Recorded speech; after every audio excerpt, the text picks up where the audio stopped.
Nunca imaginei que precisaria recorrer a medidas tão drásticas contra meu próprio filho. Dói admitir isso, mas a traição vinda de quem você mais ama deixa marcas que nem o tempo apaga completamente. Aquelas palavras ecoam na minha mente todas as noites antes de dormir. Vou comprar a geladeira de R$ 25.000. Deixa essa velha ir dormir que eu pego o cartão. Essa velha. Eu. A mulher que abdicou de sonhos, que enfrentou o preconceito no mundo empresarial dos anos 80, que construiu um império têxtil do zero para garantir que nada faltasse à família. Estava subindo as escadas de mármore da minha mansão no Morumbi quando ouvi a conversa vinda da sala de estar. O tom de voz do Juliano era diferente, aquele tom conspiratório que usamos quando planejamos algo às escondidas. Diminuí meus passos instintivamente, como se meu corpo já soubesse que precisava ouvir o que viria a seguir. Parei atrás da porta entreaberta, segurando a respiração. Patrícia, minha nora, deu uma risada contida. Você acha que ela vai notar? Ela nem olha mais os extratos do banco. A naturalidade com que discutiam como me enganar me deixou paralisada. Minhas mãos agarraram o corrimão com tanta força que os nós dos dedos ficaram brancos. Senti meu coração acelerar, enquanto a realidade me atingia como um tapa. Eles não me viam como família, mas como um caixa eletrônico ambulante. As safiras do meu conjunto de joias, que agora uso no vídeo, pesaram subitamente no meu pescoço. Herança da minha avó Eulália, que atravessou o oceano fugindo da guerra com apenas essas joias costuradas no forro de seu casaco. Jamais se desfaça delas, Odete. São nosso legado de resistência, ela me disse no leito de morte. E eu, tola, já tinha planejado deixá-las para Juliano quando partisse. Naquela noite, não derramei uma lágrima sequer. A dor foi substituída por uma clareza que nunca havia experimentado antes. Enquanto fitava o teto do meu quarto, as memórias vieram como flashbacks. O apartamento em Alphaville que comprei para eles quando casaram. O carro importado que substituí 3 vezes em 5 anos. As viagens internacionais em primeira classe, as festas extravagantes onde eu era convidada apenas para pagar as contas. Levantei antes do amanhecer, com uma determinação feroz que não sentia há décadas. Aos 67 anos, muitos acham que estamos prontos para aceitar desrespeito em troca de companhia. Ledo engano. A idade me deu algo que o dinheiro jamais poderia comprar. Sabedoria para reconhecer quando é hora de dizer basta. Peguei o telefone e liguei para Roberta, minha filha que mora em Recife. A advogada brilhante que Juliano sempre menosprezou por escolher uma carreira menos lucrativa que a vida de parasita que ele levava. Mãe? Aconteceu alguma coisa? São 5 da manhã. Ela atendeu, preocupada. Sim, filha. Finalmente aconteceu. Abri os olhos. Nos dias que se seguiram, mantive uma fachada de normalidade que surpreendeu até a mim mesma. Servia o café da manhã para Juliano e Patrícia com um sorriso plácido. Filho, vou ao banco hoje resolver umas pendências. Depois passo na joalheria para limpar as safiras. Ele mal levantou os olhos do celular, apenas murmurou algo ininteligível e continuou rolando a tela. A Nádia, governanta que esteve comigo por 25 anos, notou a mudança. Enquanto me ajudava a separar alguns documentos no escritório, perguntou com voz baixa. Dona Odete, a senhora está bem? Parece diferente. Olhei nos olhos daquela mulher que conhecia os cantos da minha casa melhor que meu próprio filho e decidi confiar nela. Nádia, preciso de sua ajuda. E prometo que você não sairá prejudicada. O Dr. Estevão Quirino quase engasgou com o café quando expus meu plano em seu escritório na Avenida Paulista. Dona Odete, a senhora tem certeza? É uma decisão radical. Coloquei minhas mãos enrugadas com veias azuis saltadas sobre a mesa de mogno. Estevão, passei a vida inteira sendo sensata. Me custou minha juventude, meu casamento, e quase me custou minha dignidade. Não levarei sensatez para o túmulo. Giovana, gerente do Banco Progresso, foi mais compreensiva. Afinal, foi ela quem me alertou sobre os saques estranhos meses atrás. Dona Odete, temos que agir com discrição. Seu filho tem procurações e acesso a várias contas. Precisamos reorganizar tudo sem levantar suspeitas. Concordei. sentindo um misto de determinação e melancolia. Como chegamos a esse ponto? Contratei Tadeu, um detetive particular recomendado por um antigo cliente da minha empresa. Um homem discreto, de poucas palavras, que registrou meticulosamente cada abuso financeiro dos últimos 3 anos, cada compra extravagante, cada retirada suspeita, cada comentário maldoso sobre a velha e seu dinheiro. O relatório que ele me entregou, com fotos, gravações e comprovantes, era tão volumoso que precisei de uma pasta especial para guardá-lo. A Fazenda Santa Luzia, em Campinas, foi meu refúgio durante esse processo. Enquanto organizava minha vingança empresarial, passava os fins de semana entre as jabuticabeiras que plantei quando comprei a propriedade. Seu Joaquim, disse ao caseiro que cuidava do local há décadas. O senhor sabia que esta fazenda vai virar um lar para idosos abandonados pelas famílias? Seus olhos marejaram. Ele conhecia bem essa dor. Sua filha não o visitava há 15 anos. Durante um almoço no restaurante Sabor do Mar, no Guarujá, Clóvis Pacheco, meu amigo de longa data, fez a proposta que seria a cereja do bolo. Odete, estou vendendo a vinícola e me mudando para Portugal, na região do Douro, onde produzem o vinho do Porto. Venha comigo. Recomece longe dessa ingratidão. Fiquei em silêncio, observando as ondas quebrarem na praia. Uma nova vida. Aos 67 anos? Por que não? Na semana seguinte, levei minha coleção de joias para avaliação. O joalheiro ficou impressionado com o estado de conservação das peças antigas. Dona Odete, só o conjunto de safiras vale mais que muitos apartamentos em São Paulo. Sorri, pensando que Juliano jamais saberia o verdadeiro valor daquelas pedras azuis. Ele só enxergava preço, nunca valor. Cada peça do meu plano se encaixava perfeitamente, como as engrenagens dos relógios suíços que meu falecido marido colecionava. A venda da empresa têxtil para um grupo que garantiu a permanência dos funcionários.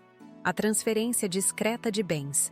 A preparação dos documentos que transformariam a vida luxuosa de Juliano em um pesadelo de dívidas. O Clube Horizonte, onde jogava cartas às quintas-feiras, foi minha despedida silenciosa de São Paulo. Distribuí discretas doações para instituições de caridade que minhas amigas apoiavam. Ninguém entendeu por que chorei ao me despedir após a partida de Buraco. Elas pensaram que era emoção por ter ganhado. Mal sabiam que era meu adeus. E assim, com tudo preparado, aguardei o momento perfeito. Sabia que logo Juliano tentaria pegar meu cartão para comprar aquela geladeira absurda.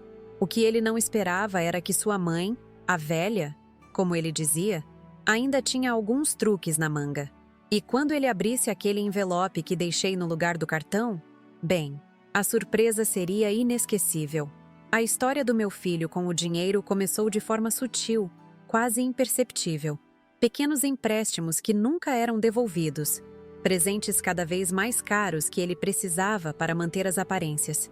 Quando meu marido Alberto faleceu, há 12 anos, deixando a empresa têxtil completamente sob minha responsabilidade, Juliano tinha apenas 30 anos.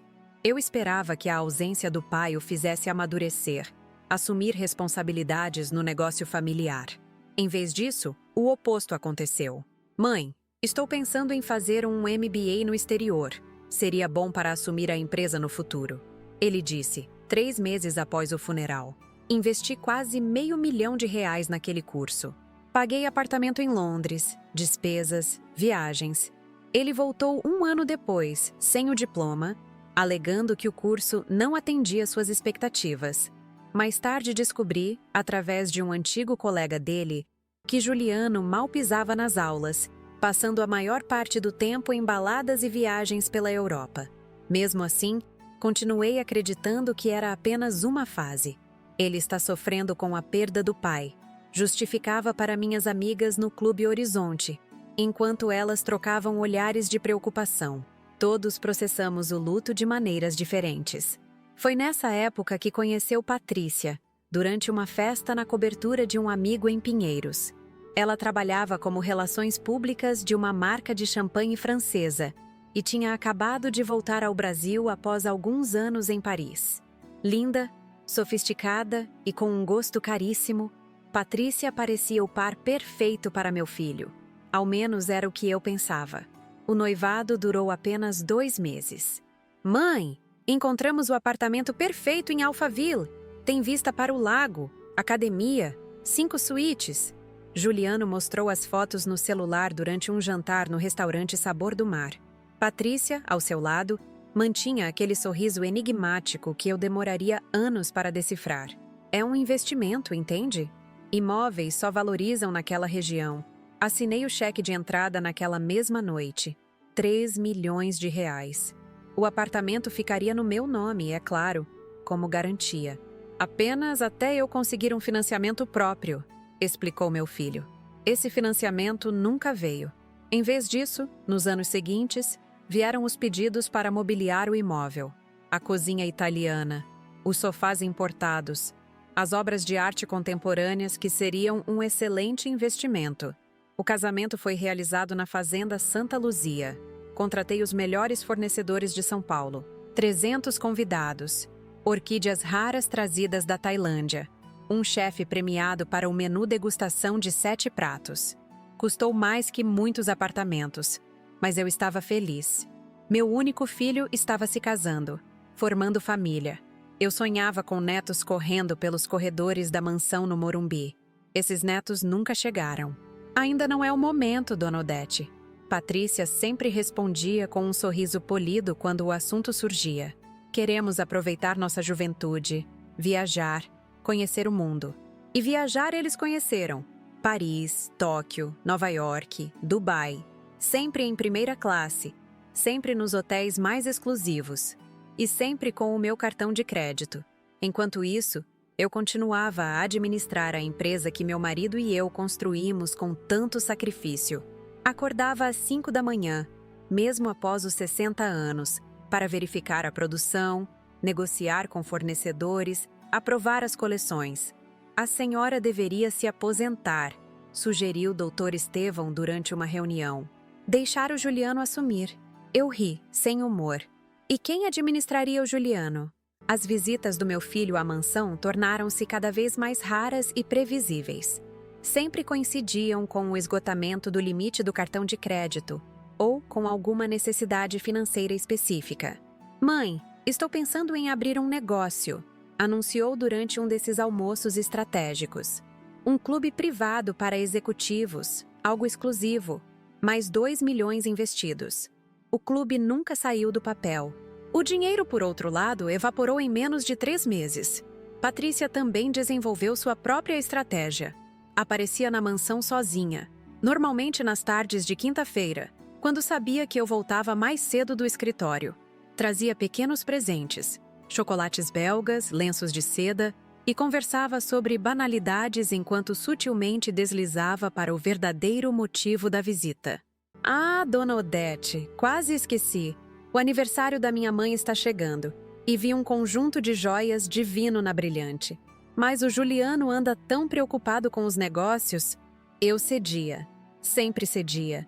Talvez por solidão, talvez por culpa por ter passado tanto tempo construindo um império e tão pouco criando meu filho. Ou talvez, simplesmente, porque era mais fácil assinar um cheque do que confrontar a verdade sobre o homem que meu filho havia se tornado. As festas na mansão eram outro capítulo doloroso. Grandes eventos que Juliano insistia em organizar para manter os contatos comerciais. Eu era apresentada como a matriarca da família, exibida como um troféu para impressionar os convidados. Minha mãe, a visionária por trás da Pimentel Têxtil, ele dizia, passando o braço pelos meus ombros, enquanto os empresários admiravam as obras de arte e a arquitetura da casa. Mal sabiam eles que o verdadeiro espetáculo era aquela farsa familiar. Durante uma dessas festas, presenciei algo que deveria ter sido meu ponto de virada. Estava no jardim, precisando de um momento longe do barulho, quando ouvi a voz de Juliano vinda da área da piscina. Ele conversava com um amigo, ambos ligeiramente alterados pelo champanhe caro que eu havia fornecido. E a coroa? Continua firme no comando? Perguntou o amigo. Por enquanto, respondeu meu filho rindo. Mas já estamos planejando a transição. Ela não percebe, mas tenho movido algumas peças no tabuleiro. Quando assumir, A primeira coisa que vou fazer é vender aquela fábrica obsoleta e investir em algo realmente lucrativo. Fiquei paralisada, escondida atrás de uma palmeira ornamental. Meu coração batia tão forte que temi que pudessem ouvi-lo. E ela não desconfia? Insistiu o amigo. A vantagem da idade é que ela só vê o que quer ver. Para ela, continuarei sendo o filhinho dedicado até o último suspiro. E aquela noite, chorei até adormecer. Mas na manhã seguinte, levantei, vesti meu terninho Chanel e fui para o escritório como se nada tivesse acontecido. Continuei assinando cheques, aprovando gastos, fingindo não ver o abismo que se abria aos meus pés. O tempo passou. Juliano completou 40 anos com uma festa extravagante em um iate alugado na costa de Angra dos Reis. 200 convidados, champanhe importado, um chefe estrelado Michelin. Fiquei em um canto, observando meu filho e sua esposa navegarem entre os convidados como verdadeiros aristocratas. Eu era apenas a fonte do dinheiro, a velha, que possibilitava aquele estilo de vida.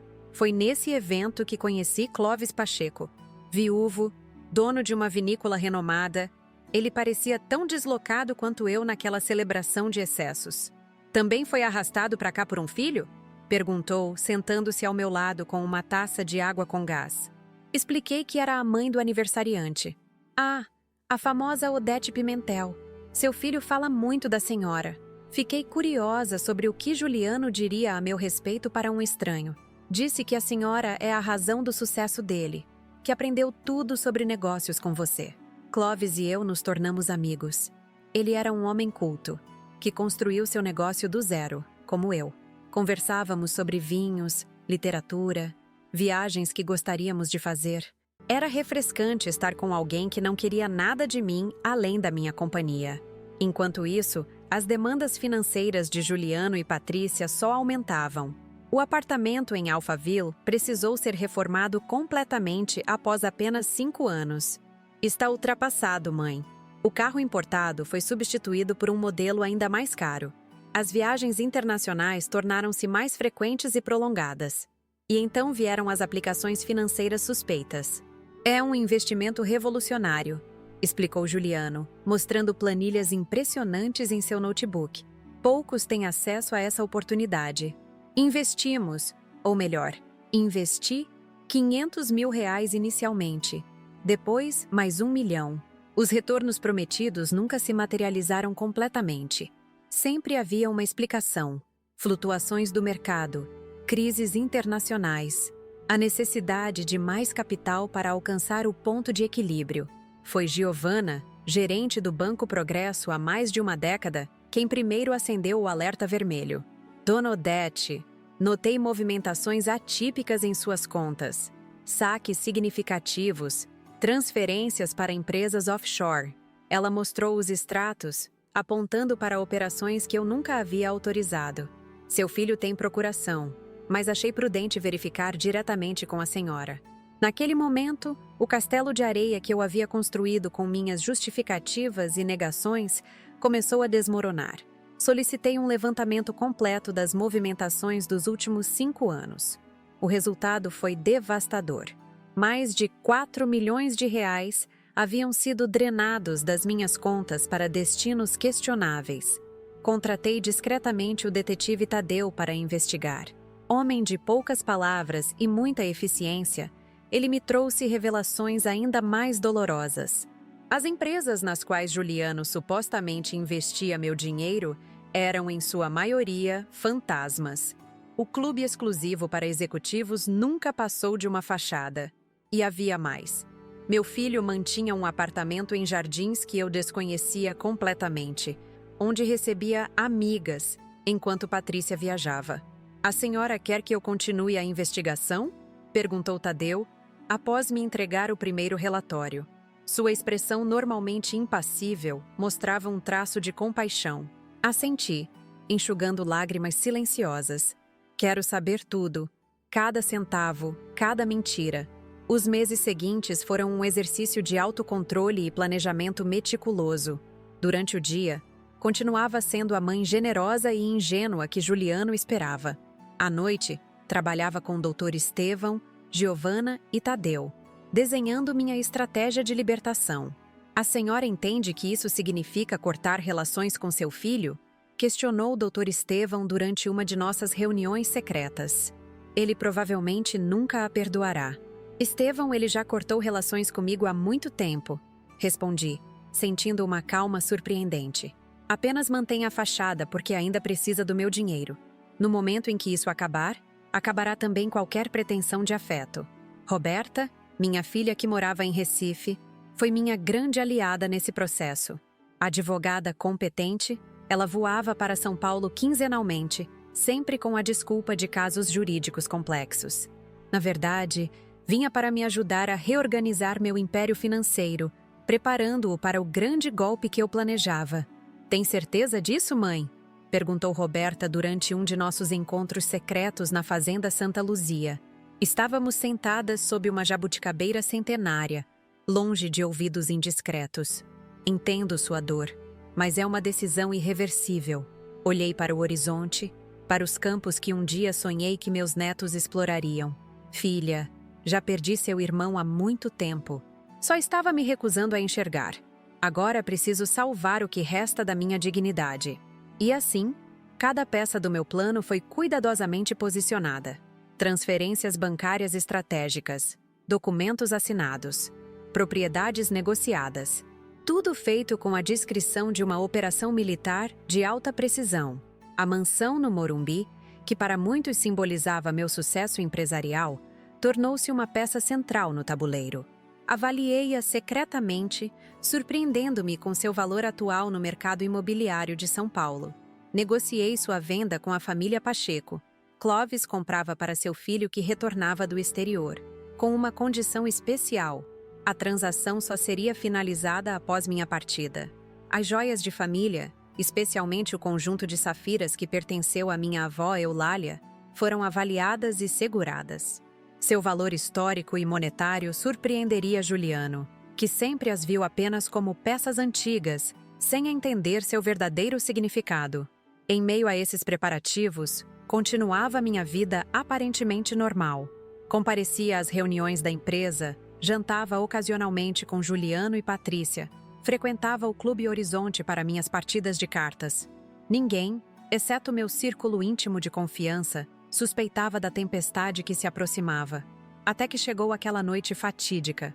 A noite em que ouvi meu próprio filho referir-se a mim como essa velha, enquanto planejava pegar meu cartão para comprar uma geladeira de R$ 25 mil, como se eu fosse apenas um meio para seus fins, um obstáculo inconveniente em seu caminho para o luxo que julgava merecer. Naquele momento, toda dúvida que ainda pudesse existir evaporou. O plano que vinha desenvolvendo por meses cristalizou-se em uma certeza absoluta. Não era apenas uma questão de dinheiro, mas de respeito, de dignidade, de finalmente encarar a verdade sobre o homem que meu filho havia se tornado. Ou talvez sempre fora, escondido sob a fachada do amor filial. E enquanto subia as escadas para meu quarto naquela noite, fingindo não ter ouvido a conversa, senti uma estranha paz.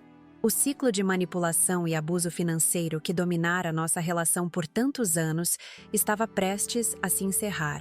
Juliano em breve aprenderia que sua velha ainda tinha alguns truques na manga, e que a lição que eu estava prestes a ensinar seria a mais valiosa e dolorosa de sua vida privilegiada. Na manhã seguinte àquela conversa devastadora, acordei com uma clareza mental que não experimentava há anos. Abri as cortinas de seda do meu quarto e observei o jardim meticulosamente cuidado da mansão. O jardineiro Paulo podava as roseiras que plantei quando nos mudamos para o Morumbi, há quase 3 décadas. Quantas manhãs desperdicei admirando essas flores enquanto ignorava os espinhos que cresciam dentro da minha própria casa. Vesti um conjunto discreto, evitando propositalmente as joias que normalmente usava. Queria parecer frágil, derrotada, exatamente como eles esperavam que eu fosse. O café da manhã já estava servido quando desci. Juliano e Patrícia, surpreendentemente, estavam à mesa. Uma raridade nesses dias. "Mãe, você está bem? Parece pálida", Juliano comentou, mal tirando os olhos do celular. "Apenas uma noite mal dormida", respondi, servindo-me de uma xícara de chá. Acho que a idade está cobrando seu preço. Notei o olhar rápido que trocaram. Quase pude ler seus pensamentos. A velha está ficando mais fraca, mais dependente. Perfeito. Estava pensando em fazer uma visita ao Dr. Mendes hoje. Continuei, referindo-me ao meu médico de confiança. Ando sentindo umas tonturas. Quer que eu te leve, mãe? Ofereceu Juliano, num raro momento de consideração. Não precisa, filho. Antônio Carlos pode me levar. Aproveito para passar no banco, resolver umas pendências. A menção ao banco despertou o interesse imediato de Patrícia. No Banco Progresso, dona Odete. Poderíamos almoçar juntas depois, se quiser companhia. Sorri internamente. Tão previsível. Seria adorável, querida. Mas tenho várias paradas hoje. Fica para a próxima. Assim que eles saíram, Juliano para seu pretenso escritório, Patrícia para uma sessão de compras, liguei para Dr. Estevão. Não usaria o telefone da mansão, obviamente. Tinha adquirido um celular pré-pago especificamente para nossas comunicações. Estou pronta, disse simplesmente quando ele atendeu.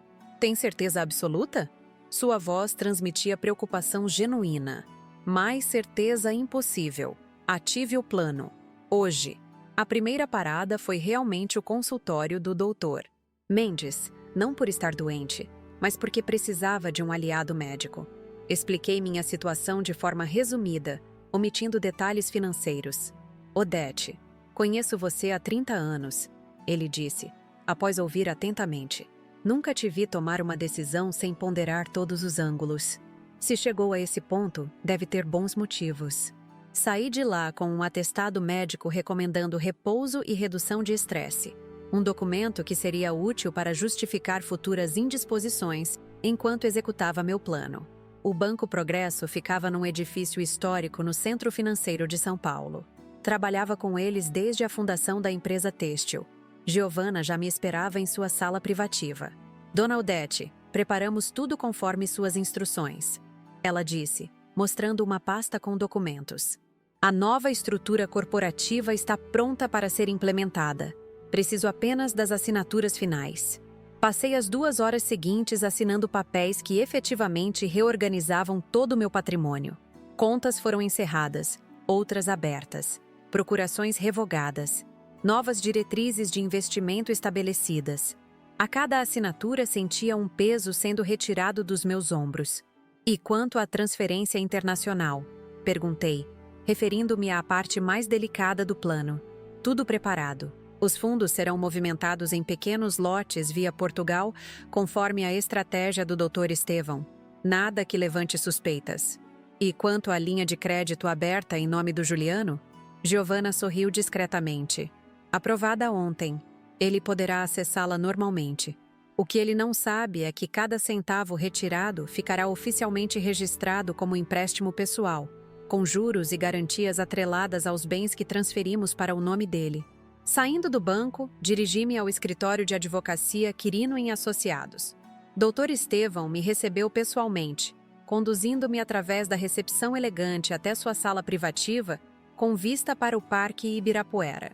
Os documentos do banco estão assinados, informei, entregando-lhe a pasta selada que Giovana havia preparado.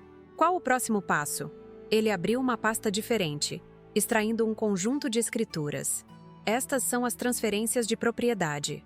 A Fazenda Santa Luzia para a Fundação Novo Amanhecer, conforme solicitado. O apartamento de Alphaville oficialmente para o nome do Juliano, junto com todas as dívidas e impostos pendentes. E a mansão, contrato de venda já firmado com a família Pacheco, mas só será registrado após sua partida, como combinamos. A palavra pairou no ar. Partida. Não era uma simples mudança, mas uma ruptura completa com a vida que conhecia. Por um momento, senti uma pontada de hesitação. Doutor, Estevão percebeu. Odete, ainda podemos interromper o processo. Nada é irreversível neste momento. Balancei a cabeça, afastando a dúvida momentânea. Não, Estevão. O que é irreversível é a traição do meu filho. Isso não tem conserto. O advogado suspirou, resignado. Nesse caso, precisamos discutir os últimos detalhes, principalmente a questão do testamento. Durante a hora seguinte, repassamos cada aspecto legal do plano. O Novo Testamento, que deixava uma parte significativa dos bens remanescentes para Roberta e outra para instituições de caridade cuidadosamente selecionadas. A carta formal, explicando minhas decisões, para ser aberta apenas em caso de contestação judicial. As instruções para a administração da empresa têxtil após minha saída. E quanto à parte mais delicada? Perguntei finalmente. Dr. Estevão abriu uma gaveta e retirou um envelope lacrado. Está tudo aqui. O relatório completo do detetive Tadeu, com provas de todas as apropriações indébitas, fraudes e golpes que seu filho tentou aplicar, usando seu nome e patrimônio. Material suficiente para um processo criminal, se necessário. Encarei aquele envelope por alguns segundos. Nele estava documentada a história da minha ingenuidade, da minha cegueira voluntária diante dos abusos de Juliano. Era doloroso, mas também libertador. Espero nunca precisar usar isso, comentei. Eu também. Mas é nosso seguro. Se ele tentar reverter suas decisões ou persegui-la legalmente após sua partida, entendo. Mantenha em lugar seguro. Ao sair do escritório, o sol da tarde iluminava a cidade. Pedi a Antônio Carlos que me levasse a um destino que não visitava há muito tempo. O cemitério onde meu marido estava enterrado. Precisava desse momento de conexão com Alberto. De alguma forma sentir que ele aprovaria minhas decisões. Sentei-me no banco próximo ao jazigo da família Pimentel, admirando as flores frescas que mandava colocar semanalmente. O que diria de tudo isso, Alberto? Murmurei. Do filho que criamos juntos? Da mulher que me tornei sem você? O silêncio do cemitério foi reconfortante. Pela primeira vez em anos, permiti-me chorar livremente, sem preocupação com aparências ou com quem pudesse me ver. Não eram apenas lágrimas de tristeza, mas também de libertação. Meu celular especial vibrou discretamente. Era uma mensagem de Tadeu. Concluí a última fase da investigação. Preciso encontrá-la urgentemente. Sequei as lágrimas e respondi marcando um encontro para dali 2 horas, no Parque Trianon, um lugar público onde não despertaríamos suspeitas. Tadeu sempre preferia locais abertos para nossas conversas, longe de possíveis escutas ou olhares curiosos. Passei no shopping próximo para comprar um chapéu e óculos escuros. Não por vaidade, mas para o disfarce simples que adotava nesses encontros. Antônio Carlos, meu motorista fiel há 15 anos, já estava habituado a essas medidas de precaução e nunca fazia perguntas. Sua lealdade era um dos poucos confortos que me restavam. Tadeu já me esperava no banco combinado, alimentando pombas como um típico aposentado aproveitando a tarde. Ninguém suspeitaria que aquele homem de aparência comum era um dos detetives particulares mais eficientes de São Paulo. O que descobriu de tão urgente? Perguntei, sentando-me a seu lado. Ele continuou jogando migalhas para os pássaros enquanto falava em voz baixa. Seu filho está planejando algo grande, dona Odete. Algo que vai além da geladeira de 25 mil. Senti um calafrio. Continue. Ele tem se encontrado com um advogado especializado em interdição judicial. Consegui acesso a e-mails onde discutem a possibilidade de declará-la mentalmente incapaz de gerir seus bens. A notícia me atingiu como um tapa. Interdição? Meu próprio filho planejando declarar-me incapaz? Isso ultrapassava qualquer limite que eu pudesse imaginar. Tem certeza absoluta disso? Minha voz falhou ligeiramente. Tadeu finalmente virou-se para me encarar. Tenho provas concretas. E-mails, gravações de conversas, testemunhas. Ele chegou a encomendar um laudo médico falso a um psiquiatra sem escrúpulos. Naquele momento, qualquer vestígio de dúvida ou remorso evaporou. O que Juliano planejava não era apenas um golpe financeiro, mas um ataque à minha própria autonomia, à minha dignidade como ser humano. Quanto tempo temos? Perguntei, recuperando a compostura. Pelo que pude apurar, eles pretendem entrar com a ação em aproximadamente 2 semanas. Estão reunindo evidências de comportamento errático, gastos irracionais, decisões empresariais questionáveis. 2 semanas. Menos tempo do que eu esperava, mas suficiente. O plano precisaria ser acelerado. Tadeu, preciso que reúna todas essas provas num relatório separado. Algo que possa ser entregue a autoridades, se necessário. Já estou providenciando, Dona Odete. Mas há mais algo que descobri e acho que a senhora deveria saber. Ele retirou discretamente do bolso um pequeno pendrive. Aqui está uma gravação de uma conversa entre seu filho e a esposa dele, captada na semana passada no restaurante Figueira Rubaiyat. Recomendo que escute em privacidade. Vai doer. Guardei o dispositivo na bolsa, agradeci a Tadeu e parti. No caminho de volta para a mansão, pedi a Antônio Carlos que parasse em uma loja de eletrônicos. Precisava de um computador que não estivesse conectado às redes da casa para ouvir aquela gravação com segurança. De volta à mansão, informei a Nádia que não jantaria. Uma indisposição, expliquei. Tranquei-me no quarto e, usando o notebook recém-adquirido, inseri o pendrive. A gravação tinha qualidade surpreendentemente boa para uma conversa captada em ambiente público. A voz de Juliano soou clara. O médico já concordou em assinar o laudo. Custou uma fortuna, mas vale cada centavo. Patrícia respondeu. E se ela desconfiar? Sua mãe pode parecer distraída, mas não é estúpida. Ela confia em mim cegamente. Quando perceber o que está acontecendo, já será tarde. O juiz vai conceder a interdição provisória e assumiremos o controle de tudo. E sua irmã? Ela não vai interferir? Roberta? Ela mora longe e está ocupada com a carreira. Até entender o que aconteceu e reagir, já teremos liquidado os principais ativos. Estou de olho principalmente na empresa e na fazenda Santa Luzia. E depois? Quando ela perceber? A resposta de Juliano congelou meu sangue. Depois? Uma casa de repouso discreta no interior, dessas que mantém os idosos bem dopados e dóceis. Com o dinheiro certo, ninguém faz perguntas. Parei a gravação, incapaz de continuar ouvindo. Meu corpo todo tremia. Não era apenas um plano para tomar meu dinheiro. Era uma sentença de prisão perpétua disfarçada de cuidados. Meu próprio filho planejava me dopar e confinar pelo resto dos meus dias. Respirei fundo, tentando controlar o pânico que ameaçava me consumir. Depois de alguns minutos, recobrei a serenidade. Não era hora de desabar, mas de agir. Com determinação renovada, peguei o celular especial e enviei mensagens idênticas para Dr. Estevão, Giovana, Roberta e Tadeu. Código vermelho. Acelerar tudo. Reunião amanhã, 9 metros, local B. O local B era uma pequena sala de reuniões alugada sob um nome fictício em um prédio comercial de Pinheiros. Nosso ponto de encontro para emergências.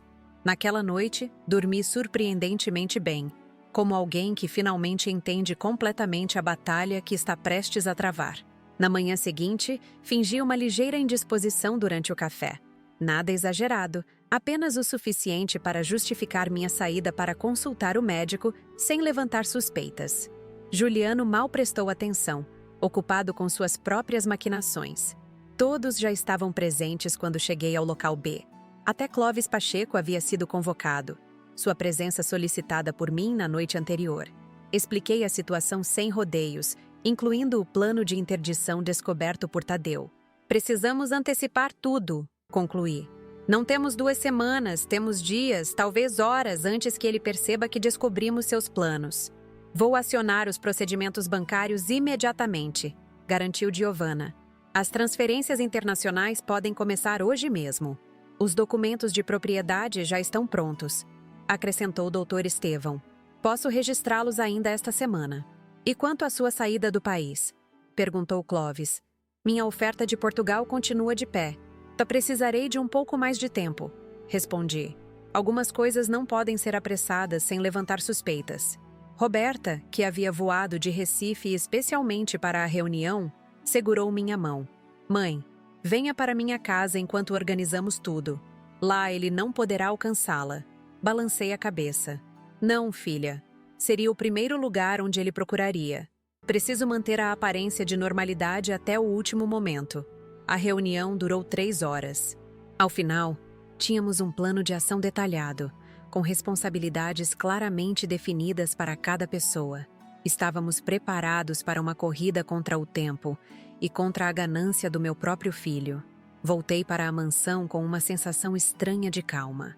Era como se, finalmente compreendendo a extensão da traição de Juliano, eu tivesse encontrado a força necessária para fazer o que precisava ser feito.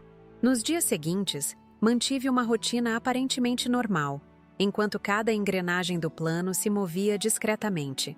Contas sendo esvaziadas e fechadas, propriedades mudando oficialmente de mãos, contratos sendo assinados, uma nova identidade sendo preparada para minha vida pós-Juliano. E então, surgiu a oportunidade perfeita. Numa quinta-feira, durante o jantar, Juliano anunciou casualmente: "Mãe, estamos pensando em renovar a cozinha do apartamento. Vimos uma geladeira espetacular na casa Premium." "Mesmo? Que bom, filho!" respondi, servindo-me de mais vinho. "Quanto custa?" Ele hesitou por um momento, trocando olhares com Patrícia. "Cerca de R$ 25.000. Um investimento, sabe? Economiza energia, tem tecnologia de ponta." "Entendo", disse sorrindo. "Parece uma ótima compra." Pude perceber a surpresa em seu rosto. Ele esperava resistência, questionamentos sobre o preço absurdo. Minha concordância imediata o desconcertou momentaneamente. "Bom, estamos pensando em comprar amanhã", continuou recuperando-se. "Você poderia, sabe, ajudar com isso? Estamos um pouco apertados este mês." "Claro, querido", respondi docilmente. "Amanhã tenho compromissos o dia todo, mas deixarei um cheque assinado na minha escrivaninha. Pode pegar quando precisar." Ele sorriu, satisfeito consigo mesmo. Mal sabia que acabara de fornecer o momento perfeito para o grande finale do meu plano.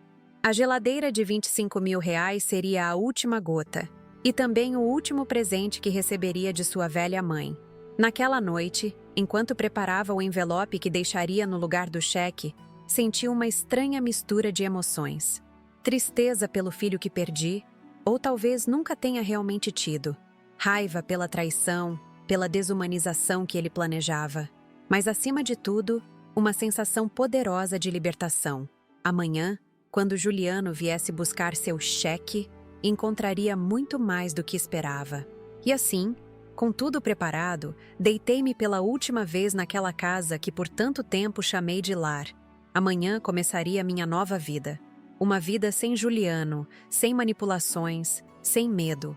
Uma vida que, aos 67 anos, eu finalmente poderia chamar verdadeiramente de minha. Na manhã seguinte, acordei antes do despontar do sol. O céu ainda estava escuro quando abri os olhos, com aquela determinação silenciosa de quem sabe que vive um dia decisivo. Não precisei do despertador. Meu corpo parecia entender a importância daquele momento. Fiquei alguns minutos observando o teto do quarto que havia sido meu santuário por décadas, gravando cada detalhe na memória. Levantei-me com cuidado para não fazer barulho. A mansão ainda dormia, o que era perfeito para meus propósitos. Vesti-me com um conjunto elegante de seda azul marinho. Queria estar impecável para meu último dia naquela casa. Escolhi brincos discretos, deixando propositalmente o conjunto de safiras no cofre. Aquelas joias, com seu valor tanto sentimental quanto monetário, já estavam seguramente guardadas em outro local. Sentei-me à minha escrivaninha de jacarandá e retirei o envelope que havia preparado na noite anterior. Abri-o uma última vez, verificando seu conteúdo. O extrato detalhado das dívidas de Juliano transferidas para seu nome, a notificação do banco sobre a hipoteca do apartamento e minha carta de despedida, escrita à mão em papel de linho. Acrescentei um último detalhe: uma nota de R$ 25.000 em dinheiro vivo, exatamente o valor da geladeira. Um presente final, com uma ironia que só eu apreciaria naquele momento. O relógio marcava 5h30 quando desci as escadas silenciosamente. A cozinha estava vazia, mas Nádia, sempre madrugadora, logo apareceria para preparar o café. Precisava falar com ela antes. Como se lesse meus pensamentos, ela surgiu pela porta dos fundos, surpresa ao me encontrar ali. "Dona Odete, a senhora acordou cedo hoje." "Nádia, precisamos conversar", disse em voz baixa. "Venha comigo ao jardim." Conduzindo-a para o pequeno banco de ferro forjado entre as roseiras, contei a versão simplificada do que estava prestes a acontecer. Não todos os detalhes financeiros, mas o suficiente para que entendesse. "A senhora está mesmo partindo?" ela perguntou, os olhos marejados. 25 anos de convivência criaram um laço que transcendia a relação patroa-empregada. Sim, Nádia, e quero que venha comigo se desejar. Já providenciei tudo. Entreguei-lhe um envelope contendo sua carta de demissão oficial, que deveria entregar a Juliano após minha partida, junto com um cheque substancial, sua indenização legal multiplicada por 3, além do bônus que prometi. E se eu quiser acompanhar a senhora? Ela perguntou, enxugando uma lágrima discreta. Existe um endereço no envelope. Apresente-se lá em 3 dias, se for sua decisão. Será bem-vinda. Abracei-a brevemente, um gesto raro entre nós, e voltei para dentro. Tinha mais algumas horas antes que Juliano e Patrícia descessem para o café, tempo suficiente para os últimos preparativos. Subi novamente ao meu quarto e peguei a pequena mala que havia arrumado na noite anterior, escondida no fundo do closet. Apenas o essencial: documentos, alguns itens pessoais insubstituíveis, poucas roupas. O restante já havia sido cuidadosamente despachado para meu novo destino nas semanas anteriores, em pequenos lotes que não levantaram suspeitas. Mandei uma mensagem para Antônio Carlos pelo celular pessoal. Hoje, 8h30, entrada lateral. Sem o carro da família. Ele respondeu com um simples confirmado, sem questionar. Sua discrição era uma das razões pelas quais o mantive por tantos anos como meu motorista.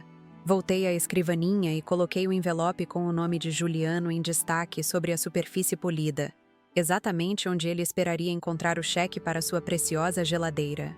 Ao lado, deixei meu celular oficial, aquele que a família conhecia. A partir daquele momento, estaria oficialmente indisponível. Às 7h45, ouvi os primeiros movimentos no corredor. Patrícia sempre acordava antes de Juliano. Respirei fundo e deitei-me sobre a cama já arrumada, fechando os olhos e simulando sono profundo. Ouvi batidas leves na porta. Depois a voz de Nádia. Dona Odete? O café está servido. Nádia, respondi com voz propositalmente fraca. Não estou me sentindo bem hoje. Vou ficar mais um pouco na cama. Diga ao Juliano que o cheque está sobre a escrivaninha, como prometi. Sim, senhora. Quer que eu traga um chá, um remédio? Não precisa, querida. Só quero descansar. Por favor, peça que não me incomodem hoje. Vou avisar, Dona Odete. Melhoras. Esperei até ouvir seus passos se afastando. Depois levantei-me silenciosamente. Verifiquei pela fresta da cortina. Nádia já cruzava o jardim em direção à casa principal. Era minha deixa. Peguei a mala, verifiquei mais uma vez se o envelope estava bem posicionado na escrivaninha e dirigi-me à porta que dava para a escada de serviço, raramente utilizada. Desci com cuidado, evitando qualquer ruído. O corredor da área de serviço estava vazio, como esperado àquela hora. Cruzei rapidamente até a porta lateral, sentindo o coração acelerar não por medo, mas pela certeza absoluta do que estava fazendo. Antônio Carlos me esperava pontualmente com seu carro particular, um Corolla discreto, muito diferente do Mercedes que usava para me transportar oficialmente. Entrei rapidamente no banco traseiro, abaixando-me para não ser vista pelas janelas da casa. Bom dia, Dona Odete, ele disse, sem demonstrar surpresa com a situação incomum. Para o endereço que me enviou ontem? Sim, Antônio. E por favor, use o caminho alternativo que discutimos. Ele assentiu e partimos. Olhei uma última vez para a mansão pelo vidro traseiro. A imponente construção que foi meu lar, minha prisão e agora meu passado. Não senti remorso, apenas uma estranha leveza. Antônio Carlos seguiu por ruas secundárias até atingir a Marginal Pinheiros, evitando as câmeras de segurança do bairro. Nosso destino inicial não era o aeroporto, como se poderia supor, mas um flat discreto no bairro de Moema, registrado sob o nome de uma das empresas menores do grupo, raramente utilizado. Ali permaneceria pelos próximos 2 dias, invisível para Juliano e seu círculo. Chegamos, senhora, anunciou Antônio, estacionando nos fundos do prédio, longe de olhares curiosos. Obrigada, Antônio. Você tem sido leal todos esses anos. Não esquecerei disso. Entreguei-lhe um envelope similar ao de Nádia, sua indenização generosa e o convite para me acompanhar, se desejasse. Ele aceitou com um aceno respeitoso. Estarei aqui em 2 dias, como combinado, Dona Odete. com documentação nova e tudo mais. O flat era simples, mas confortável. Um estúdio com o básico para minha curta estadia.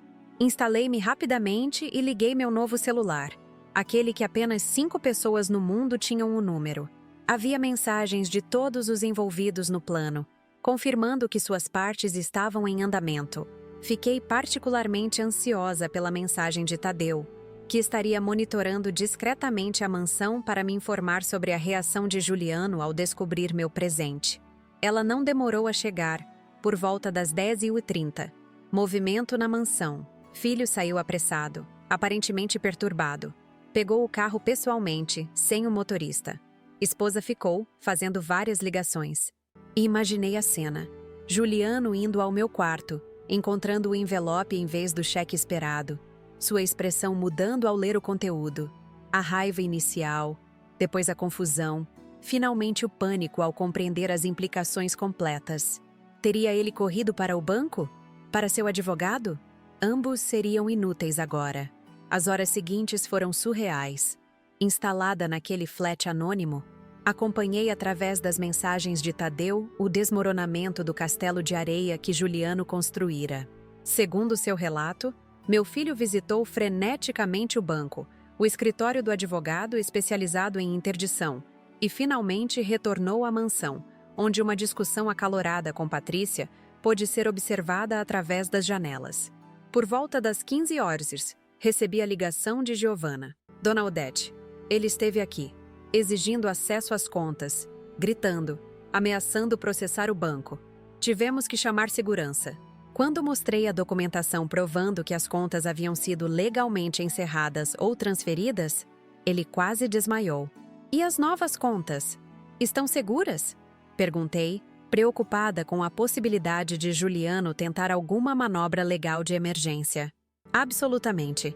Seguimos o protocolo estabelecido pelo Dr. Estevão.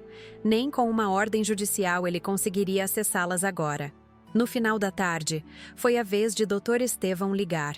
Odete, seu filho apareceu aqui como um furacão. Exigiu saber onde você estava. Ameaçou processar o escritório.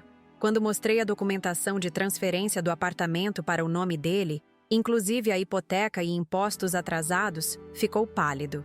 Ele mencionou a interdição? Perguntei. Não diretamente, mas insinuou que você não estava em condições mentais de tomar decisões. Mostrei então o relatório médico recente atestando sua plena capacidade, assinado por 3 especialistas diferentes. O tiro saiu pela culatra. Aquela noite no flat foi estranhamente pacífica. Pedi comida de um restaurante próximo, saboreando cada garfada com uma liberdade que não sentia há anos. Liga para Roberta em Recife, atualizando-a sobre os acontecimentos. Como está se sentindo, mãe? Ela perguntou, preocupação transparecendo em sua voz. Surpreendentemente bem, filha. Como alguém que finalmente se livrou de um peso que carregava há tanto tempo que esqueceu como é viver sem ele. No dia seguinte, as mensagens de Tadeu continuaram chegando.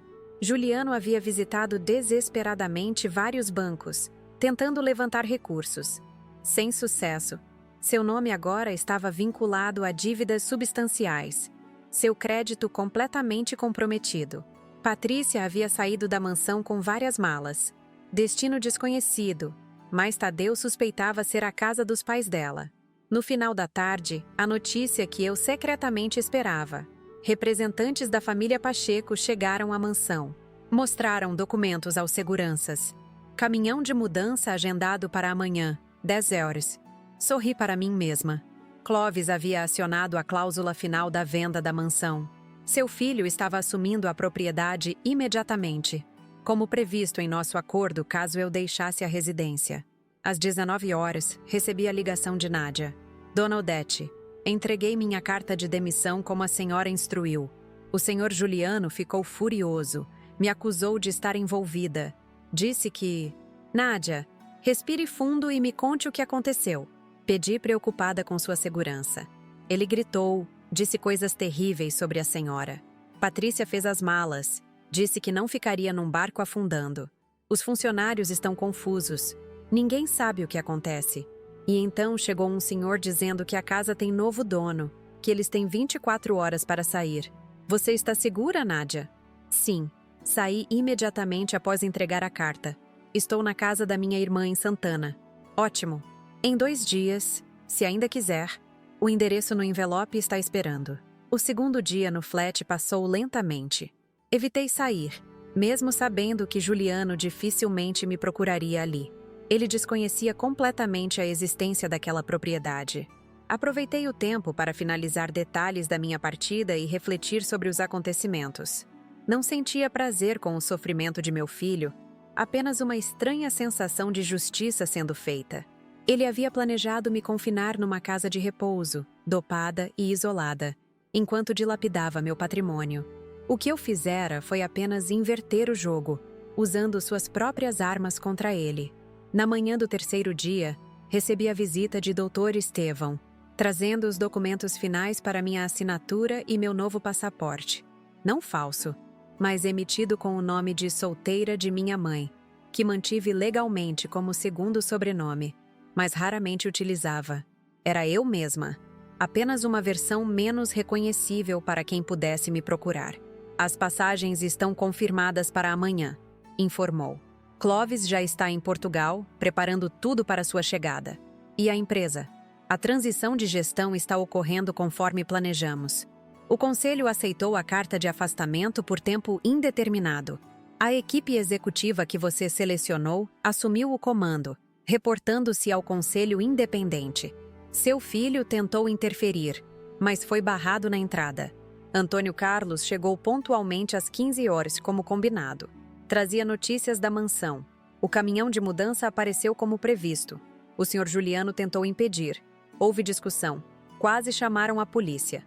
No final, ele saiu levando apenas objetos pessoais em seu carro. Parecia derrotado. Senti uma pontada de dor maternal. Apesar de tudo, era meu filho. Mas lembrei rapidamente da gravação que Tadeu me entregara, das palavras cruéis sobre me manter dopada e dócil, numa casa de repouso. A compaixão deu lugar à determinação. Está tudo pronto para amanhã, Antônio? Sim, senhora. Documentos, passagens, tudo conforme planejado. Sairemos daqui às 4h30 para evitar trânsito e possíveis problemas. Minha última noite no Brasil foi insone. Não por arrependimento, mas pela estranha energia que precede grandes mudanças. Aos 67 anos, eu estava prestes a começar uma vida completamente nova, em outro país, livre das manipulações e traições que haviam marcado meus últimos anos. De madrugada, arrumei meus poucos pertences e aguardei Antônio Carlos. Ele chegou pontualmente, acompanhado por Tadeu, que faria nossa segurança até o aeroporto. Uma precaução extra, caso Juliano tivesse conseguido alguma informação sobre minha partida. Algum movimento suspeito? Perguntei a Tadeu enquanto deixávamos o prédio. Seu filho passou a noite no condomínio Vale Sereno, aparentemente sozinho. A esposa não retornou. Nenhuma movimentação suspeita. O caminho até Guarulhos foi tranquilo na madrugada. Utilizamos uma entrada secundária do aeroporto, evitando o saguão principal. Minha passagem não estava no meu nome real, e eu usava um visual discretamente alterado. Cabelos mais curtos, óculos diferentes, roupas em estilo que normalmente não adotava. Na área de embarque, despedi-me de Antônio Carlos e Tadeu. O primeiro confirmou que me encontraria em Lisboa em 2 semanas, como combinamos. O segundo garantiu que continuaria monitorando Juliano por algum tempo, reportando qualquer tentativa de me localizar. Sozinha na sala VIP, aguardando o voo, permiti-me um último momento de reflexão sobre tudo que deixava para trás. A empresa construída com tanto esforço, agora nas mãos de executivos competentes que reportariam ao conselho. A Fazenda Santa Luzia transformada em lar para idosos sem família. A mansão no Morumbi com novos proprietários. E Juliano, meu filho único, enfrentando pela primeira vez na vida as consequências de suas escolhas. O celular especial vibrou uma última vez.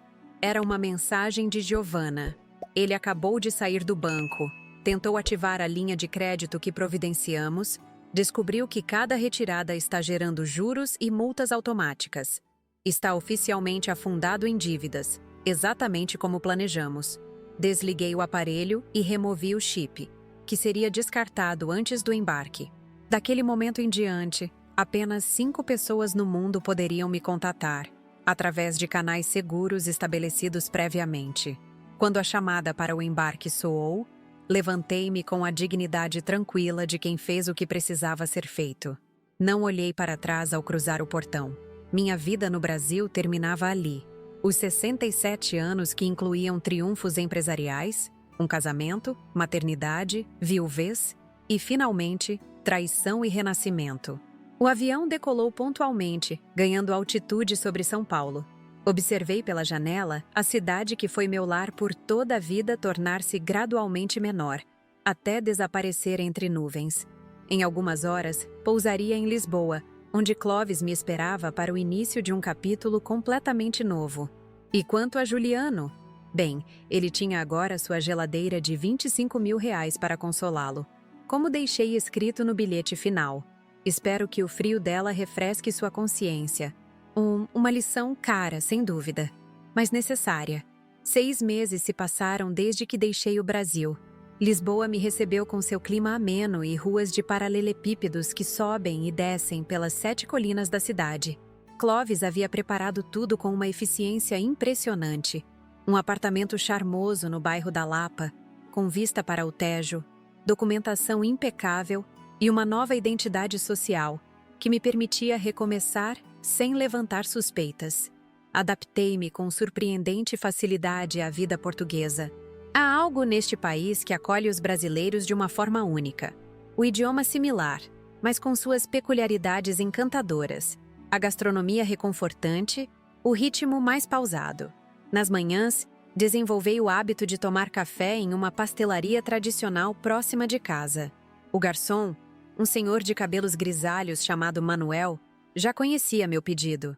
Um galão e um pastel de nata, servidos com um sorriso e conversa despretensiosa sobre o tempo. Foi durante um desses cafés matinais que recebi a primeira atualização substancial sobre Juliano.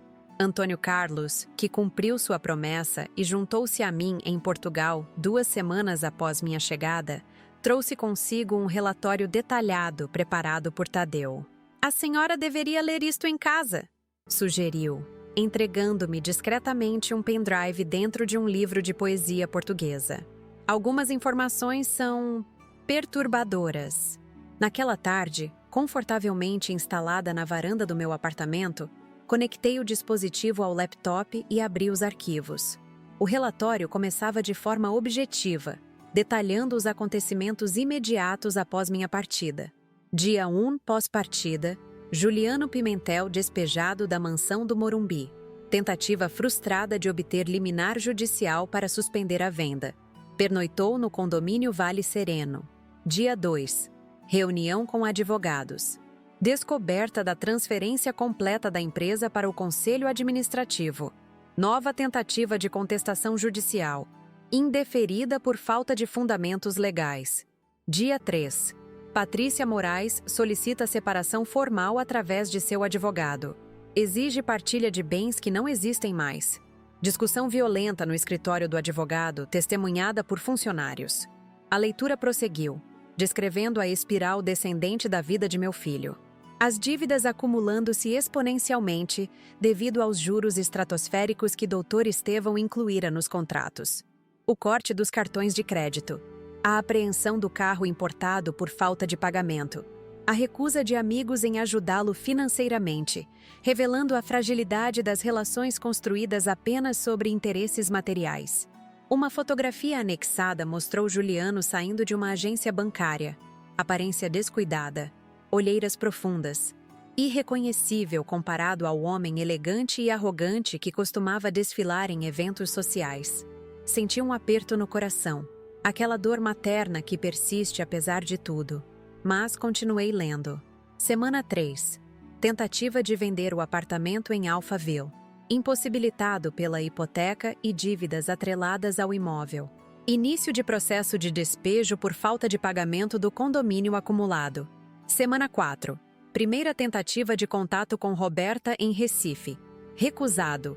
Segunda tentativa através de intermediários. Igualmente recusada. O relatório prosseguia, impiedoso em seus detalhes. Juliano havia perdido tudo. Status, conforto, esposa, amigos, crédito. Em apenas um mês, sua vida luxuosa desmoronou como um castelo de cartas. A ironia não me escapou. Ele planejara exatamente esse destino para mim. Isolamento, perda de autonomia, desaparecimento social. A parte final do relatório, no entanto, continha algo inesperado. Última semana, Juliano Pimentel aceitou posição como vendedor em loja de eletrodomésticos na Avenida Paulista. Salário mínimo mais comissões. Alugou quarto em pensão no Brás. Iniciou terapia em centro público de saúde mental. Fiquei paralisada, relendo aquele parágrafo várias vezes.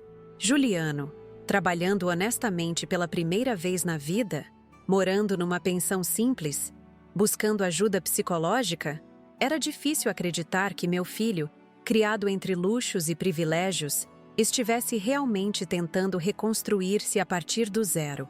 Antônio Carlos, que havia saído para resolver assuntos pessoais, retornou ao final da tarde e me encontrou ainda absorta em pensamentos na varanda. "A senhora está bem? Parece abatida", observou, preparando-me um chá de camomila sem que eu precisasse pedir. "Antônio, você acredita em redenção?" perguntei, aceitando a xícara quente. "Acha possível que alguém mude verdadeiramente após perder tudo?" Ele refletiu por alguns instantes, escolhendo as palavras com cuidado. "Acredito que algumas pessoas só encontram seu verdadeiro caráter quando enfrentam o fundo do poço, Dona Odete. Mas a mudança real, isso só o tempo pode confirmar." Os meses seguintes trouxeram uma rotina tranquila em Lisboa.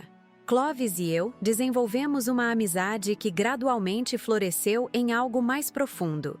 Viajamos juntos pelo interior de Portugal, conhecendo aldeias históricas e vinhedos centenários. Desenvolvi interesse pela fotografia, documentando paisagens e cenas cotidianas com uma sensibilidade que nem sabia possuir. Nádia juntou-se a nós, aceitando meu convite para uma nova vida. Inicialmente como governanta, mas logo encontrando seu próprio caminho, abriu uma pequena loja de produtos brasileiros que se tornou ponto de encontro para expatriados no bairro de Alfama. Sua independência me encheu de orgulho. Roberta visitava-nos regularmente. Durante uma dessas visitas, em janeiro, trouxe notícias atualizadas sobre Juliano que Tadeu havia compartilhado. "Ele está realmente mudando, mãe", comentou enquanto caminhávamos pelo Jardim da Estrela. "Recebeu promoção na loja. Está cursando administração à noite, em faculdade particular modesta. Paga tudo com seu próprio salário. Você acha que devo..." Hesitei, incapaz de completar a pergunta. "Entrar em contato?" Roberta completou, apertando minha mão. "Essa decisão só você pode tomar, mas sugiro cautela. 6 meses é pouco tempo para uma transformação verdadeira." Aquela conversa plantou uma semente que cresceria lentamente nos meses seguintes. Comecei a acompanhar mais atentamente os relatórios sobre Juliano. Cada pequeno progresso, a mudança para um apartamento simples, mas decente em Perdizes, a estabilidade no emprego, o término do primeiro semestre da faculdade com notas exemplares, alimentava uma curiosidade que eu tentava reprimir. Em março, recebi uma informação que abalou minha aparente tranquilidade. Tadeu reportou que Juliano visitara a Fazenda Santa Luzia, agora transformada em lar para idosos conforme meu desejo. Não tentou entrar, apenas observou de longe. Depois deixou um envelope na caixa postal, uma doação anônima de parte de seu modesto salário. Aquele gesto, pequeno porém significativo, desencadeou algo em mim. Pela primeira vez desde minha partida, permiti-me chorar abertamente por meu filho, não pela perda do parasita manipulador que planejara minha ruína, mas pela possibilidade, ainda tênue, de que ele estivesse encontrando o homem que poderia ter sido. Quando completei 68 anos em abril, Clóvis organizou uma pequena celebração em sua quinta no Douro. Apenas nosso círculo íntimo, Roberta, Antônio Carlos, Nádia e 2 novos amigos portugueses que havíamos feito. Durante o jantar, à luz de velas e embalada pelo som distante do rio, tomei uma decisão. "Vou escrever para ele", anunciei, surpreendendo a todos. Uma carta, sem revelações sobre meu paradeiro, mas algo. O silêncio que seguiu foi quebrado por Roberta. Tem certeza, mãe? É um passo significativo. Tenho. Não pretendo reatar completamente, nem permitir que ele retorne à minha vida como antes. Mas quero que saiba que estou viva, bem, e que observo seus esforços. Na manhã seguinte, sentei-me à escrivaninha do pequeno escritório que montara no apartamento. A folha em branco parecia intimidadora. Como começar uma carta para o filho que planejara sua destruição, mas que agora aparentava buscar redenção? Após várias tentativas frustradas, as palavras finalmente fluíram. Juliano, o tempo tem propriedades curiosas. Pode endurecer ou amolecer o coração, dependendo do que fazemos com ele. Sei do seu novo emprego, dos estudos, da doação ao lar de idosos. Pequenos passos, mas em direção correta. Não estou pronta para reencontros ou reconciliações precipitadas. Feridas profundas exigem cicatrização lenta. Mas quero que saiba, estou bem, segura, e construindo uma vida que finalmente me pertence verdadeiramente.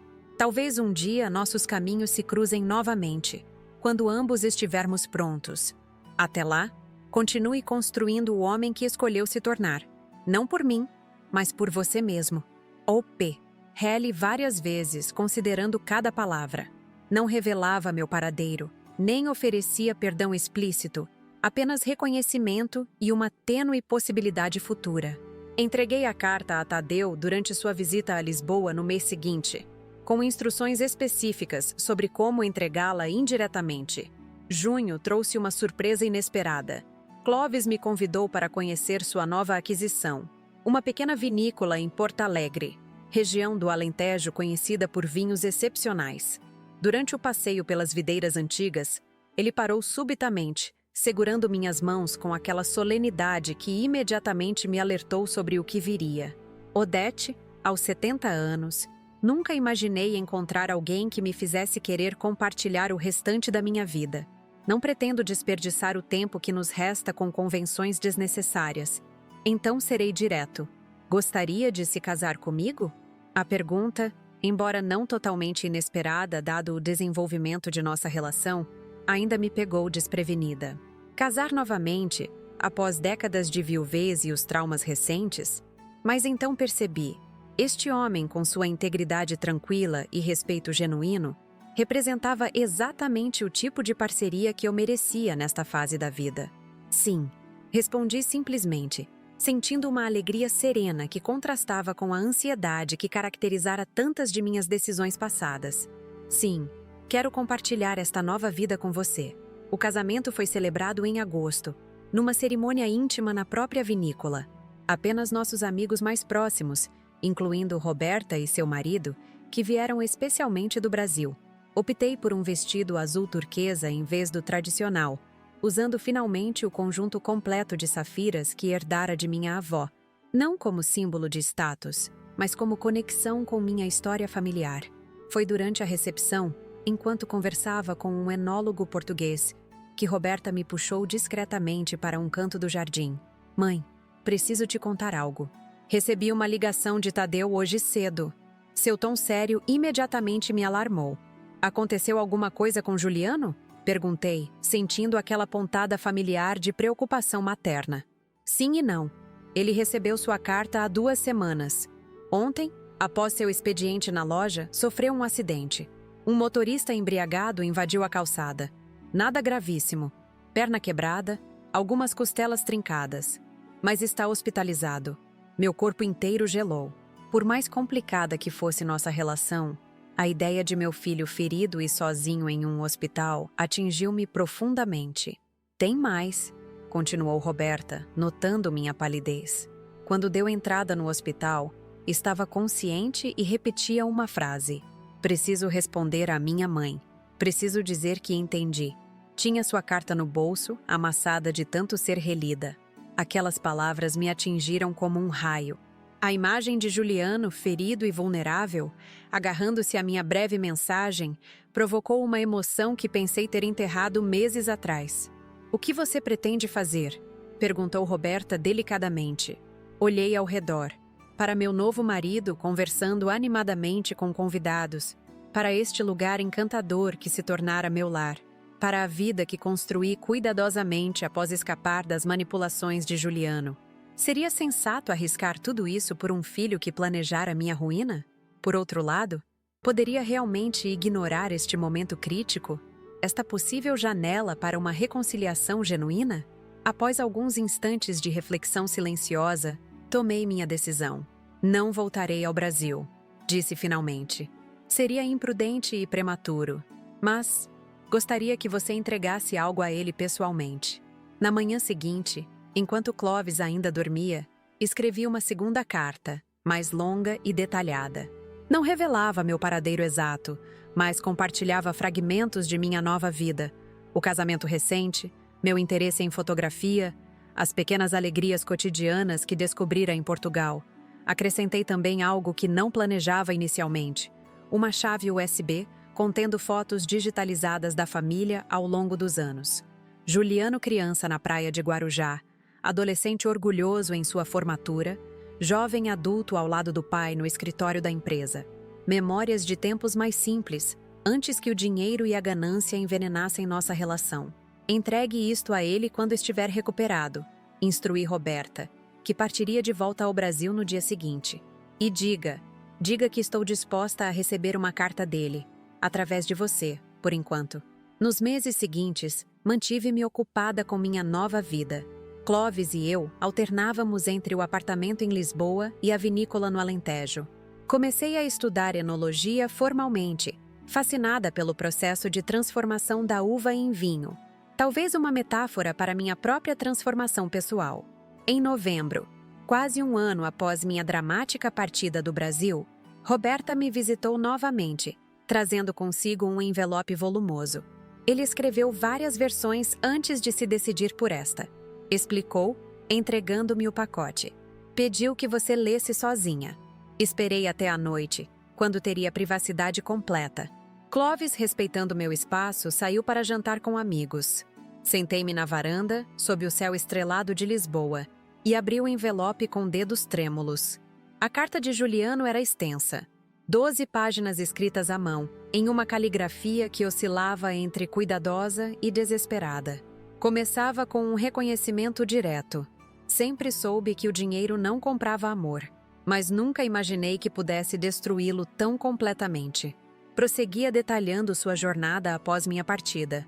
O choque inicial, a raiva, a negação e, finalmente, o lento e doloroso processo de autorreconhecimento.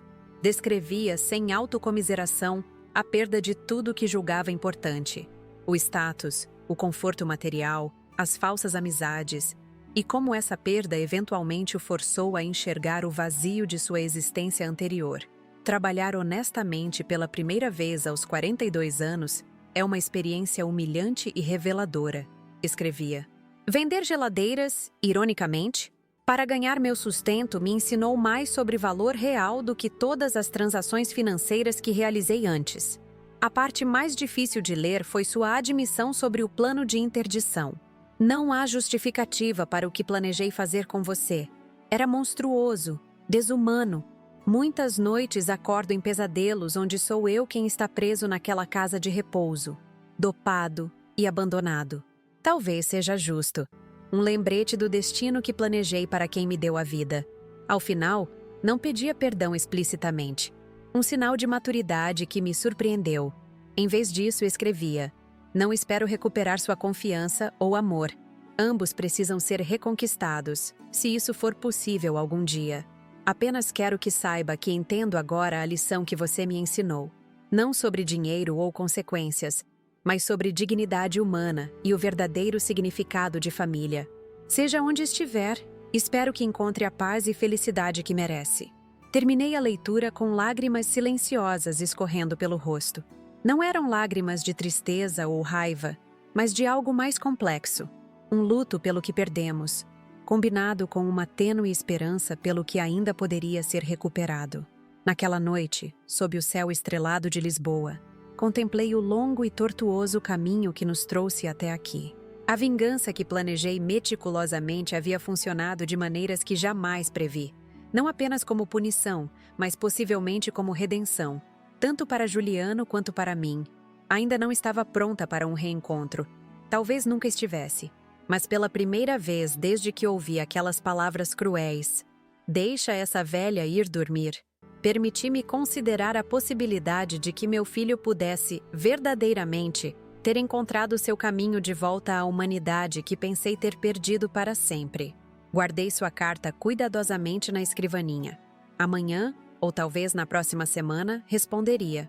Um novo capítulo em nossa complicada história estava sendo escrito, palavra por palavra, carta por carta.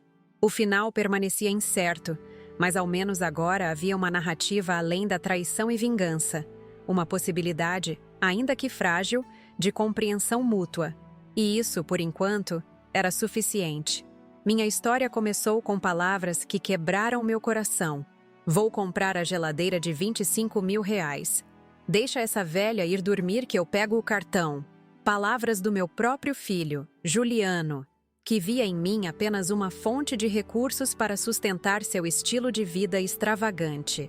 Imaginem a dor de perceber que seu único filho, aquele que você criou com tanto amor, considera você apenas um obstáculo inconveniente em seu caminho para o luxo.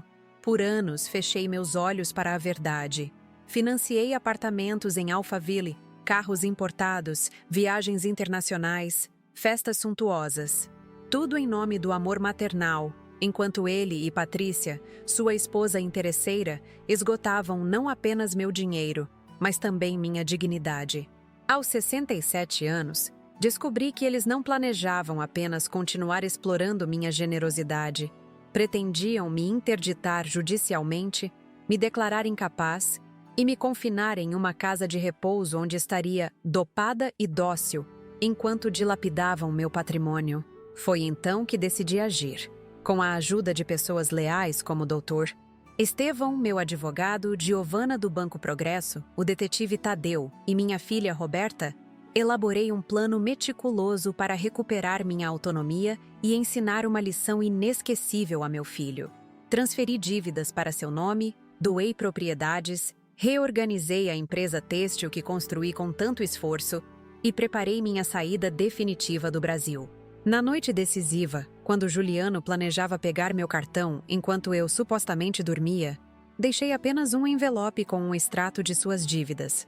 A notificação da hipoteca do apartamento que agora estava oficialmente em seu nome, e uma carta explicando minha partida. Como toque final, R$ 25.000 em dinheiro vivo, exatamente o valor da geladeira que tanto desejava. Parti discretamente, apagando meus rastros. Enquanto Juliano descobria que seu castelo de areia desmoronava, eu voava para Portugal, onde iniciava uma nova vida longe de manipulações e traições. Um apartamento em Lisboa com vista para o Tejo. Amizades genuínas. Um novo amor que floresceu em casamento com Clovis, homem íntegro que me valorizava por quem eu era, não pelo que possuía. O tempo passou, e através de relatórios de Tadeu, acompanhei a transformação surpreendente de Juliano. A queda foi dura. Perdeu o luxo, o status, a esposa, os falsos amigos. Mas desta ruína emergiu algo inesperado. Um homem que pela primeira vez na vida trabalhou honestamente, estudou com esforço próprio e até doou parte de seu modesto salário para o lar de idosos que criei na antiga fazenda Santa Luzia. Quando soube de seu acidente, atropelado por um motorista embriagado enquanto voltava do trabalho, senti aquela pontada de amor maternal que nunca desaparece completamente. Mesmo sem voltar ao Brasil, abri um canal de comunicação através de cartas. Sua resposta sincera, reconhecendo seus erros sem pedir perdão explícito, mostrou uma maturidade que nunca pensei que veria em meu filho. Nossa história não terminou com vingança perfeita, nem com reconciliação imediata. Terminou com algo mais complexo e humano, a possibilidade de redenção, a lenta reconstrução de uma ponte que pensei estar completamente destruída.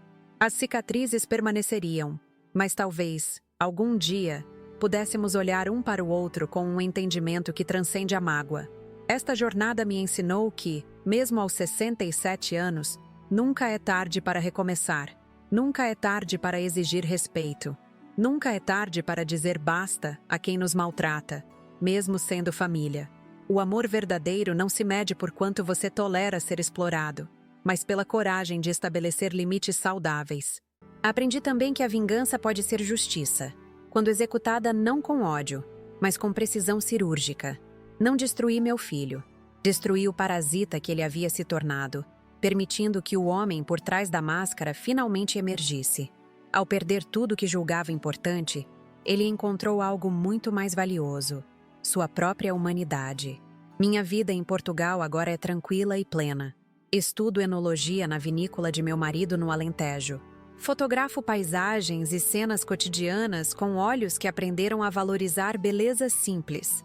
Recebo visitas regulares de Roberta, mantenho contato à distância com Juliano através de cartas cautelosas. Aos 68 anos, descobri uma liberdade que nunca conheci antes. A liberdade de ser apenas eu mesma, sem manipulações ou expectativas alheias. Se você está assistindo este vídeo e se identifica com minha história, saiba que nunca é tarde para tomar as rédeas da própria vida. Nunca é tarde para dizer não ao abuso, mesmo quando vem de pessoas que deveriam nos amar e proteger. Sua idade não determina seu valor. Sua vulnerabilidade não justifica exploração. Sua bondade não deve ser confundida com fraqueza. E agora, queridos, preciso pedir algo importante. Este canal Vovó Lembrou traz histórias reais como a minha, dando voz a pessoas que muitas vezes são silenciadas pela sociedade.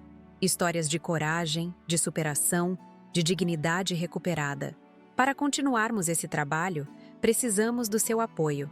Se minha história tocou seu coração, por favor, inscreva-se no canal agora mesmo. Compartilhe com amigos e familiares que possam se beneficiar dessas mensagens de força e resistência. Deixe seu comentário contando o que achou da minha atitude. Você faria o mesmo no meu lugar? Teria coragem de recomeçar do zero aos 67 anos? Não se esqueça de deixar seu like. Isso ajuda tremendamente nosso canal a alcançar mais pessoas com essas histórias de superação. E se quiser ir além, considere nos ajudar com o Valeu Demais, uma forma de doação que permite que continuemos trazendo vídeos diários com histórias impactantes como esta. Cada contribuição, por menor que seja, faz uma diferença enorme para mantermos a qualidade e frequência deste trabalho. Deu muito trabalho produzir este vídeo, desde a pesquisa até a edição final. Cada detalhe foi cuidadosamente pensado para trazer a vocês uma história autêntica e emocionante.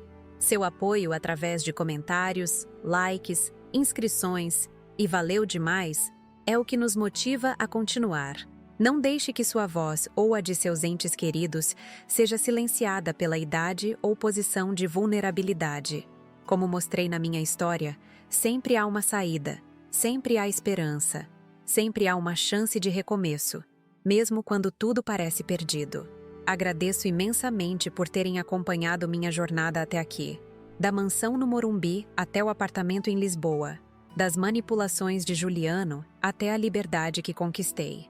Espero que minha história inspire você a valorizar sua própria dignidade acima de qualquer relação tóxica, mesmo quando envolve laços de sangue. Nos vemos no próximo vídeo do canal Vovó Lembrou, com mais uma história impressionante que vai fazer você repensar suas próprias relações e escolhas de vida. Até lá, lembre-se, sua idade não define seus direitos. Sua experiência não é peso, é sabedoria. E nunca, jamais, é tarde demais para dizer não ao abuso e sim à própria dignidade. Deixe seu comentário agora mesmo. Me conte o que achou da minha decisão. Você teria coragem de fazer o mesmo? Compartilhe suas próprias experiências. Este espaço também é seu. E não se esqueça do Valeu Demais, para que possamos continuar trazendo histórias como a minha diariamente ao seu feed. Cada contribuição faz diferença enorme nos custos de produção desses vídeos de qualidade. Obrigada por me ouvir. Obrigada por me ver além da idade, como uma mulher de força e determinação. De Lisboa para seu coração, despeço-me com a certeza de que minha história não terminou. Apenas ganhou um novo e inesperado capítulo. Assim como a sua pode ganhar também, se você tiver a coragem de virar a página quando necessário.